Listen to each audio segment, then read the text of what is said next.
Olá pessoal, tudo bem? Estamos começando mais um Conversa Aberta e hoje eu estou recebendo aqui José Lopes Júnior. Tudo bem? Tudo bem. Doutor, eu gostaria que o senhor se apresentasse para nós. Abud Mohamed, meu nome é Zé Lopes, eu sou produtor rural e sou também advogado. Tá? Eu sou pai de 2 meninos, tá? O meu mais velho, o Davi, tem 8 anos e o meu mais novo tem 4, o José. Vamos falar um pouco da sua trajetória profissional. O senhor é advogado, né? E trabalha como produtor rural. O senhor pode contar um pouco? Olha, Abud, eu trabalho já como produtor rural há 15 anos aqui na região e durante esses 15 anos trabalhando como produtor rural, eu encontrei algumas dificuldades que são naturais aqui de quem tenta produzir na nossa região, né? Terras com problemas de documentos, algumas dificuldades de conseguir tirar uma licença ambiental, também a impossibilidade de conseguir desde 2014 que eu não consigo mais tirar um financiamento, tá? Isso tudo vai pela questão da legislação ambiental que é travada, é isso? Exatamente, são os inúmeros entraves que o produtor rural sofre para conseguir produzir e crescer aqui na nossa região. As suas propriedades são só aqui no estado do Acre ou quando o senhor fala em região, ela limita para mais algum lugar? Tem outros lugares também. Doutor, e a questão do direito? O senhor é formado em direito e é advogado. Isso. Como foi essa trajetória acadêmica e profissional? É isso. Na verdade, assim, eu sempre gostei de ser produtor rural. Mas justamente por causa dessas dificuldades que a gente enfrenta, eu resolvi me antecipar aos problemas e estudar. Fazer uma faculdade de direito, né, dando ênfase para esses problemas relacionados a direito fundiário, ambiental e tentar me antecipar aos problemas. Tá? Então, eu sei que é uma oportunidade que a maioria dos produtores não tem. Os produtores, eles convivem diariamente com pouco estudo, eles têm pouco estudo, têm pouco acesso à informação, pouco acesso a recursos. Então, eu dei ênfase nesse estudo justamente para ajudar a lidar com os problemas do meu caso, né, de mim como produtor, e também aplicar as soluções aos demais produtores. Eu creio que o senhor teve uma motivação a mais, né, de estudar para cuidar dos seus negócios. Com certeza, com certeza. Doutor, eu soube que o senhor está pré-candidato a deputado estadual. Como foi que surgiu essa ideia? Foi através de familiares, de amigos, ou justamente, como o senhor vem falando aí, por causa das questões profissionais também? Olha, essa vontade de entrar na política, ela começou quando eu tinha 16 anos de idade. E eu sempre alimentei ela, mas eu não tinha pressa de fazer isso. Eu queria entrar no tempo certo, na hora certa, quando eu achasse que eu já estava preparado para colocar meu nome à disposição e realmente poder entregar um bom trabalho. Por isso eu fiz faculdade de administração de empresas, depois eu fiz faculdade de direito, depois eu quis trabalhar, quis ganhar experiência, tive meus filhos, concluí algumas fases da minha vida que eu acho que seria importante para não ter que dividir as prioridades, né? Para agora justamente eu estar nesse momento, estou com 40 anos, estou com esse lado familiar da minha vida já bem resolvido, estou com a parte dos conhecimentos, da teoria, da prática, do trabalho bem resolvido, tudo bem consolidado, e é o momento que eu posso dar 100% da minha atenção para trabalhar e conseguir entregar resultado para as pessoas no momento que a gente percebe que elas estão carentes, né? Antes da pandemia a situação já estava pouco complicada, a situação econômica, falta de emprego, saúde, e depois da pandemia os problemas se agravaram e muito. Então eu vejo que esse é o momento de quem realmente tem boas intenções, tem projetos, tem capacidade de trabalho de conseguir tentar entrar para ajudar quem mais precisa. Zé Lopes, isso não é um empreendimento fácil, né? A gente está vendo o atual momento político, né? A esquerda querendo voltar ao poder, né? As pessoas manchando muito a imagem do presidente Bolsonaro, né? Aqui no estado também questões de saúde, tudo está envolvendo. Como é que o senhor está vendo a questão do atual momento político do Brasil e do estado? Olha, o atual momento político do Brasil, ele exige muita atenção. A gente tem, apesar de eu ter visto uma lista, a gente tem 7 ou 8 candidatos a presidente da República, a gente sabe que só temos hoje 2 realmente competindo, né? Que é o Lula e o Bolsonaro. E dentro dessas 2 possibilidades, sem dúvida nenhuma, para mim, o Bolsonaro é a melhor opção. Vamos falar um pouco dos seus projetos? Eu gostaria que o senhor elencasse para nós o que o senhor pretende fazer caso o povo acreano lhe dê uma oportunidade. Olha, eu vou dividir por áreas que fica mais fácil da gente explicar. Eu vou tentar não demorar muito, porque se deixar a gente vai passar mais de 1 hora aqui conversando. Tá. Mas, por exemplo, pensando em segurança pública, eu acredito em duas frentes que são importantes, que é a prevenção e o resgate. Tá? Para a prevenção, a gente tem um projeto chamado Acelera Jovem, que ele visa dar capacitação de 4 horas diárias, aliadas a um estágio de 4 horas diárias em entidades públicas ou privadas, porque a gente quer unir a teoria à prática. E o nome do programa Acelera Jovem, porque ele visa aquele público que está na faixa dos 16 aos 24 anos. São pessoas que já podem trabalhar, já podem tirar sua carteira de trabalho, mas têm uma enorme dificuldade em conseguir quem dê emprego. Nesses praticamente 2 meses de pré-campanha que eu tenho feito muitas reuniões. Quando eu vejo que tem muito jovem, eu sempre pergunto, falo, olha, quem aqui já trabalhou de carteira assinada? Em todas as reuniões que eu fiz até hoje, só teve uma reunião que tinha carteira assinada. É a sua preocupação na inserção dessas pessoas, dessa faixa etária, no mercado de trabalho? Sim, prevenir a criminalidade é você dar oportunidade, principalmente para o jovem, conseguir trabalhar, fazer uma capacitação, fazer uma atividade esportiva ou cultural e receber em troca disso uma ajuda financeira, para que ele saia dessa capacitação com capacidade teórica e prática para conseguir se inserir no mercado de trabalho. Assim que a gente previne. Agora, quando você já não consegue mais prevenir, quando a pessoa já entrou, por exemplo, por mau caminho, eu que sou pai, eu acredito muito no resgate. O pai ele nunca vai abandonar seu filho, não importa o caminho que ele toma. Então, pensando no resgate, a gente tem 2 projetos que são colocar escolas dentro dos presídios. Eu sei que isso é um tema polêmico, mas eu sou totalmente contra essa ideia que algumas pessoas têm de pegar uma cela para 10 pessoas, jogar 30 pessoas lá dentro, deixar elas presas 2, 3 anos e esperar que elas vão sair de lá melhor do que elas entraram. Isso aí, é um absurdo, entendeu? Então, assim, você tem que investir, colocar junto da bancada federal, trazer dinheiro de Brasília, colocar escola dentro dos presídios e fazer 2 colônias penais agrícolas aqui no Acre. Uma em Rio Branco, uma em Cruzeiro do Sul, para que esses presos eles possam fazer cursos profissionalizantes e ao mesmo tempo tenham oportunidade de trabalhar. Eles podem produzir suínos, podem produzir aves, eles estão trabalhando. Para cada 2 dias de trabalho eles abatem 1 de pena, para cada 3 dias de estudo eles abatem 1 de pena. Então olha, eles estão estudando, eles estão trabalhando, eles estão podendo, principalmente as mulheres encarceradas que muitas têm filhos, elas podem usar esse dinheiro e ajudar a família que está lá fora. Eles vão passar menos tempo lá dentro, porque quem está pagando o custo dessa estadia dele lá no presídio somos nós. Uma forma sustentável, né? Sim. Então você, ao mesmo tempo, você tem a prevenção com a Acelera Jovem, tem o resgate com a escola nos presídios e a colônia penal agrícola. Dentro da área da saúde, o senhor tem algum projeto? Olha, dentro da área da saúde, a gente acredita principalmente que tem que ser a prioridade número 1 agora. Nessas praticamente 2 meses aí de pré-campanha, dos 22 municípios eu já rodei nos 15. E todo município que eu chego, a reclamação número 1 das pessoas, a preocupação número 1 das pessoas é com a saúde. Tá? A gente sabe que durante a pandemia o foco tinha que ser realmente combater o Covid, mas agora o Covid está passando, graças a Deus, e a gente precisa dar atenção para essas cirurgias, para esses tratamentos, para tudo isso que ficou represado durante o período da pandemia. O senhor crê que a pandemia, além de ter atrapalhado, né, a vida das pessoas, com certeza, nas questões laborais, os governantes também, o senhor acha que atrapalhou?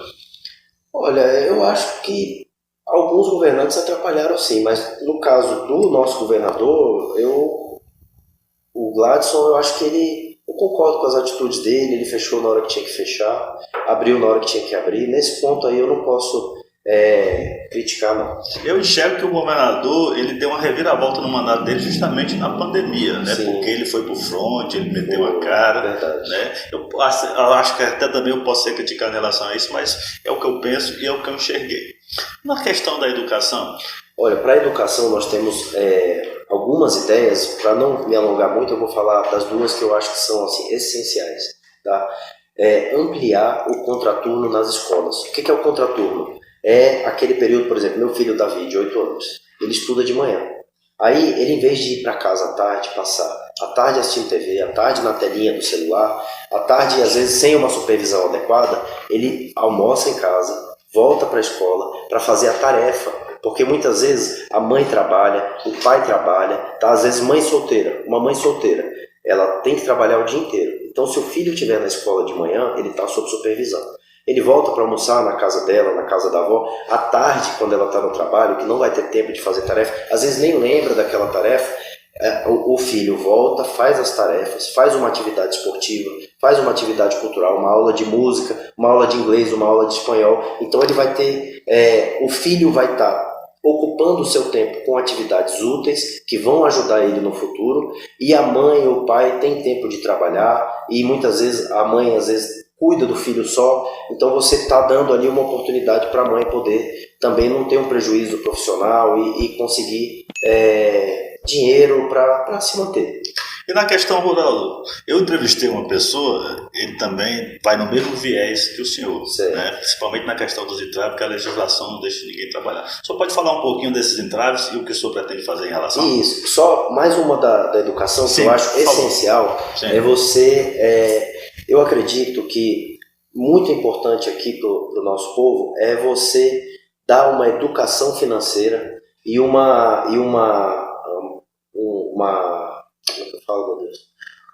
ensino sobre empreendedorismo. Eu tenho um projeto que visa inserir as disciplinas de empreendedorismo e educação financeira nas escolas, porque hoje em dia isso é essencial e você só aprende se for filho de um comerciante, se for filho de um empresário, se for filho de um fazendeiro, se você for filho de uma pessoa que tem noção disso. Isso é fundamental, a gente estuda tanta coisa na escola que a gente nunca mais usa. Sim. E você saber a diferença entre um investimento e uma despesa, você saber que uma casa ela pode ser uma despesa para você morar, mas pode ser um investimento se você está construindo para alugar para alguém. Isso aí é fundamental, porque tem pessoas que trabalham a vida inteira e não tem essa noção. E quando perde o emprego, no outro mês já está todo endividado, já está cheio de problemas. Então eu tenho para mim que para você dar oportunidade de trabalho, oportunidade de crescimento igual para todo mundo, você tem que dar essas noções no ensino médio. Essa didática de empreendedorismo, ela se tornando lei, ela vai valer tanto para o ensino federal como para o privado? No caso do deputado estadual, ele só pode propor leis aqui no estado do Acre. Mas lógico que seria uma ideia que poderia sim ser encampada pela bancada federal para inserir isso em todas as escolas. Mas nesse momento, a nossa proposta é que o próprio governador insira essas disciplinas na grade curricular das escolas do ensino médio, tá? E que isso vire uma realidade e possa ser aplicado a todos os alunos. Vamos falar agora da questão rural, né? Dos entraves, né? Do que o senhor pretende fazer. Olha, Abud, a nossa candidatura, ela se iniciou com o projeto número 1, o mais básico, que a gente chama de Oca do Produtor Rural.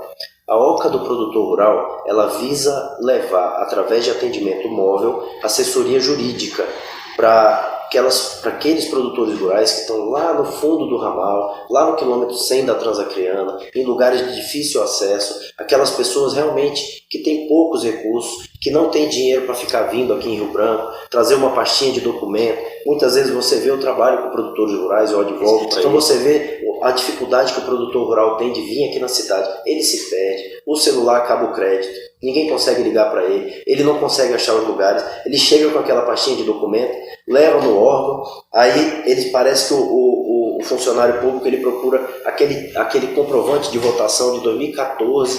Sim. O funcionário público ele parece que procura um motivo para não conseguir resolver o problema do produtor. Então, o que a gente quer? Realmente, já que a vocação natural, né, a vantagem competitiva do nosso estado é produzir comida, tá? Eu costumo falar isso nas minhas reuniões. Aí eu não estou esperando que nos próximos 5, 10 anos venha uma fábrica da Samsung para cá. Eu não estou esperando que nos próximos 5, 10 anos venha uma fábrica da Volkswagen, uma fábrica da Honda, porque a gente está num lugar que não é geograficamente estratégico para essas empresas. Perfeito. Então a nossa vocação é produzir comida. E a gente tem capacidade de produzir 100 vezes mais comida do que o que a gente consome.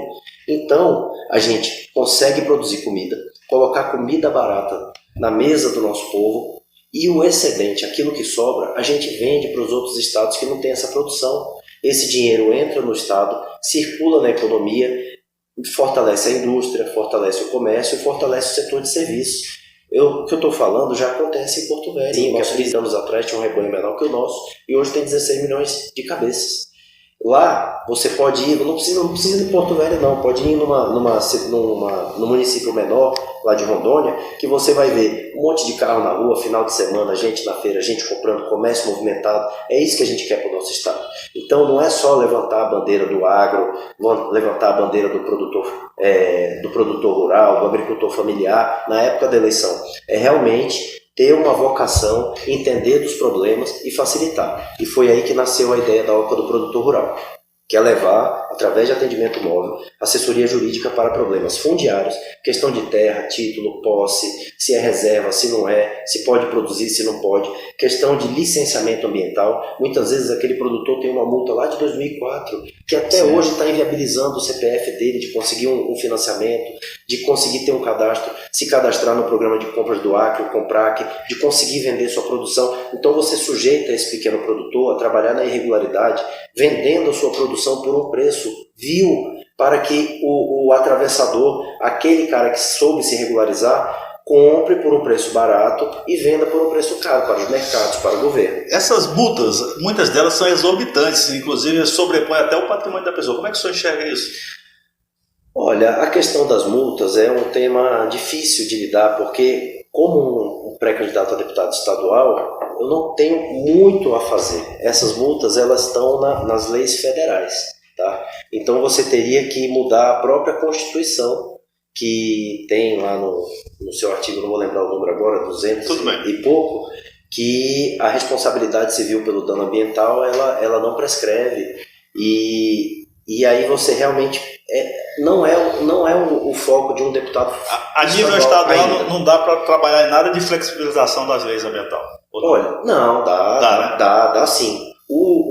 A nível estadual você pode complementar a lei federal, você pode complementar. Mas o que eu acho mais importante, porque para mim essa história de que um deputado estadual, um deputado federal tem que estar criando lei, aprovando lei, eu não vejo isso como assim o ponto mais importante de um mandato. Não. Eu creio que o senhor enxerga que a problemática, né, para que a pessoa vá e não seja multada. E para mim é você dar o foco no atendimento, tá? Não é privilegiar as indústrias, não é privilegiar os grandes produtores, não. Você tem que ajudar o pequeno produtor, o agricultor familiar. Esse aí, quando ele se regularizar, você já ouviu falar a história de que as indústrias frigoríficas do Acre estão abatendo com 50% da sua capacidade? Sim. O que falta não é indústria, o que falta é produção. Você tem que favorecer o pequeno produtor para que ele consiga se regularizar, consiga financiamento, consiga licenciamento ambiental, para que ele aumente sua produção e consiga atender a demanda dos frigoríficos aqui, que hoje elas estão só em 50% da capacidade.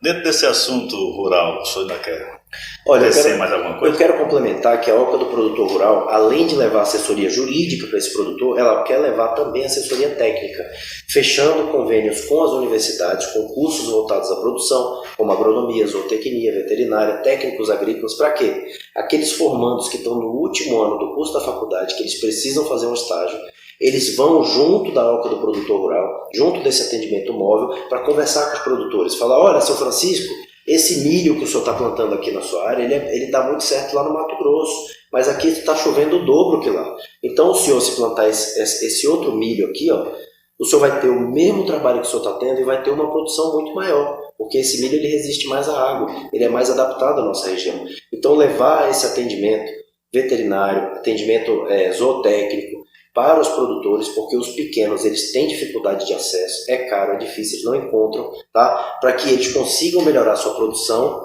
sem ter nenhum custo com isso. José Lopes, vamos falar de segurança pública? Vamos. Esses dias eu entrevistei o comandante da PM, o coronel Paulo César Gomes, certo. E ele me falou dessa questão das audiências de custódia. Aí vai um pouco para a sua esfera, né, como profissional, né, mas aí eu não sei também se a nível estadual o senhor poderá fazer muita coisa. Ele falou também que desmotiva, né, muito a polícia, porque a gente sabe também que, embora a gente trabalhe com a educação, o crime não vai acabar, né, infelizmente. Mas como é que o senhor poderia lidar com isso? Olha, assim, como advogado, eu te digo que a lei ela é clara, que em regra a prisão ela só pode acontecer após uma condenação transitada em julgado, né? Com exceção das cautelares, né, da provisória e da preventiva, né? A regra é que as pessoas respondam o processo em liberdade. E a audiência de custódia nada mais é do que a oportunidade de garantir que a pessoa que está sendo acusada de um crime, ela vai ter os seus direitos preservados até que todo o processo seja analisado e que ela seja efetivamente condenada. Essa desmotivação que ele fala, o senhor acha que é um pouco exagerado? Não querendo criticar o trabalho. Não, eu entendo o lado da polícia, porque tem pessoas... Veja bem, a lei ela é criada de uma forma geral, para atender umas circunstâncias em abstrato. E quando você aplica ela no caso concreto, quando você aplica para aquela pessoa específica, às vezes as distorções acontecem, como no caso dele. Eu tenho certeza que ele está falando isso com muita experiência, porque ele já deve ter prendido uma pessoa 5, 6 vezes, e essa pessoa é solta, e aí para ele essa lei não funciona. Sim, eu entendo isso. Perfeito. E eu consigo, porque antes de eu estudar direito, eu tinha essa visão também, mas assim, eu entendo que mais importante do que prender 5 culpados é não prender um inocente. A questão da injustiça. Isso é mais importante. E o senhor, que projetos o senhor tem para a área da segurança pública? Vamos falar um pouquinho. Olha, para a segurança pública, como eu falei para você no começo, a gente acredita na prevenção e no resgate, né? A prevenção através do Acelera Jovem e o resgate através das colônias penais agrícolas, né? E da instalação de escolas nos presídios. Para mim, são os 2 combates mais importantes. Combater na raiz. Não é ficar pegando gente na rua e prendendo. É fazendo com que aquela pessoa não entre no crime ou fazendo com que aquela pessoa não volte para o crime. Combater na raiz. Tem algum assunto que o senhor queira explanar que eu não tenha tratado com o senhor, pautado? Olha, o que eu acho assim, mais importante, Abud, aliás, agradeço por essa última oportunidade aqui, quando eu resolvi entrar na política, já com 40 anos, né, era um plano antigo que eu tinha, mas eu sempre fui adiando porque eu queria realmente poder entrar quando eu tivesse 100% capaz de contribuir com a população. Certo. Então, assim, o que eu acho que a gente está faltando, o que fez eu entrar na política agora, eu não me vejo hoje representado pela bancada estadual do nosso estado. Por quê? Porque com tudo de difícil que tem acontecido, com todas as perdas que nós tivemos, seja antes da pandemia ou durante a pandemia, tem muita coisa que poderia estar sendo cobrada, fiscalizada. Tá? Eu entendo que o papel de um deputado estadual, ele ao mesmo tempo, criar leis e fiscalizar e ajudar a população. E eu sei que um deputado estadual, quando ele consegue trabalhar sendo parceiro do governo, ele consegue entregar mais resultado para a população. Se ele consegue fazer uma parceria com o governador, se ele consegue fazer uma parceria com o prefeito, ele consegue mais recursos para investir em projetos, ele consegue influenciar melhor onde o dinheiro vai ser aplicado, isso é muito bom. Mas eu acho que ele tem que conseguir ser parceiro do governo, mantendo a sua independência, para que quando as coisas não aconteçam do jeito que elas têm que acontecer, para quando as leis elas não estão sendo cumpridas, de percentuais de educação, de percentuais para a saúde, para que ele tenha a independência também de cobrar. O senhor crê que falta competência ou é apenas leniência mesmo? Olha, eu não digo leniência e não digo que falta competência. Eu digo que eu quero ter um mandato independente para apoiar os bons projetos, mas poder reclamar quando eu ver que as coisas não estão do jeito que elas têm que ser. Zé Lopes, agora eu vou falar de uma figura pública e de um assunto. Eu gostaria que o senhor emitisse sua opinião a respeito, tá bom? Jair Messias Bolsonaro. Olha, Jair Messias Bolsonaro é hoje a melhor opção que nós temos para presidente da República. Luiz Inácio Lula da Silva. O Lula, ele fez o papel dele na época dele, mas eu acho que querer voltar agora é olhar para trás. Gladys Cameli. Gladson Cameli, eu passei a admirar ele muito, principalmente durante a pandemia. Eu concordo 100% com as ações dele relacionadas à pandemia.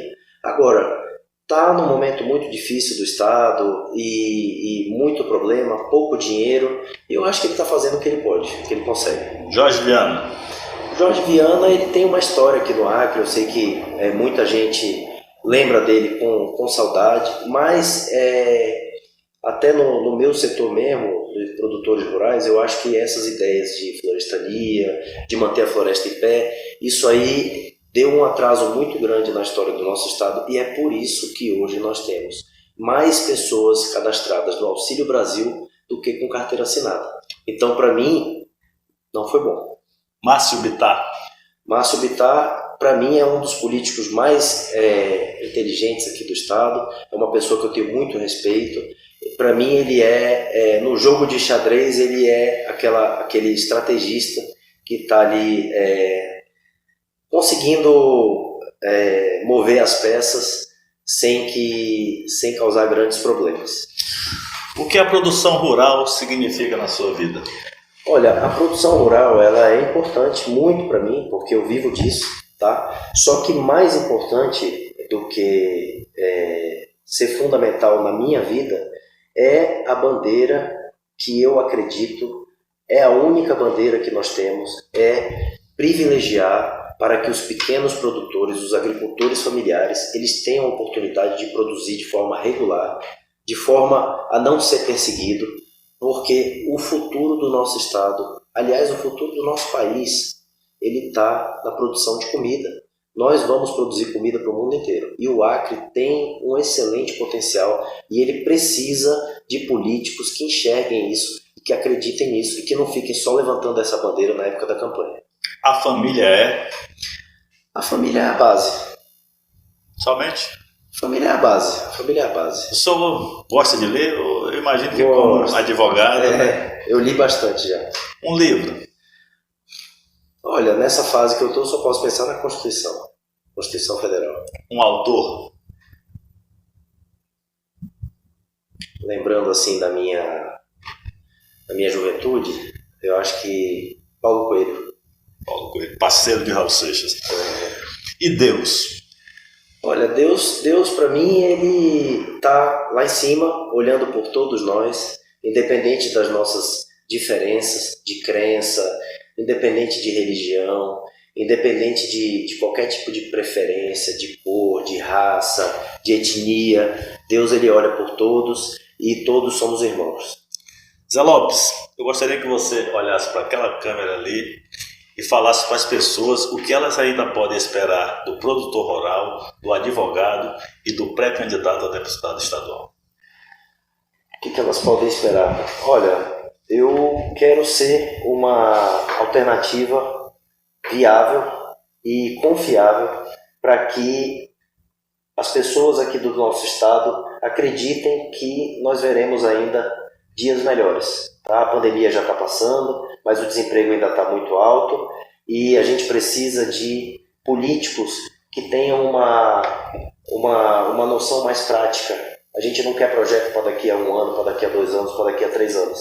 A gente quer tirar a burocracia, a gente quer projetos simples, tá? Como aluguel social, como você liberar os espaços públicos para que eles sejam usados pelos vendedores ambulantes, pelos feirantes. A gente quer ampliar as áreas de livre comércio aqui do estado, não só para Cruzeiro do Sul, mas também para Brasileia e Itaciolândia, mas para todos os municípios que estão na zona de fronteira, para que a gente tenha uma vantagem tributária, para que a nossa produção aqui ela chegue nos outros mercados por um preço mais acessível. A gente acredita que o que vai melhorar a economia do nosso estado, a vida das pessoas, é fortalecer a economia, tá? Com projetos sérios e pessoas competentes. Zé Lopes, eu gostaria de agradecer a sua presença aqui no podcast Conversa Aberta. O meu desejo é que Deus lhe abençoe e que o senhor consiga realizar todos os seus objetivos, tá bom? Abud, muito obrigado, viu? Obrigado pela oportunidade. E você? Você gostou? Essa é a ideia. Como pai, deixa eu passar, melhorar a realidade. Além do esporte, eu encontrei... De novo. Vai. Além do esporte, aqui eu encontrei a oportunidade de conhecer melhor a realidade da região. Temos conversado com pais, com possíveis apoiadores. Tem um diabo de uma mosca aqui na minha cara. E conversamos também. Não, agora eu me confundi. Vai. Peraí, vai de novo. Além do esporte, eu tive a oportunidade de conhecer melhor a realidade social aqui da região. Conversei com alguns pais, com possíveis apoiadores, e eu tenho fé de que vamos conseguir melhorar a realidade por aqui.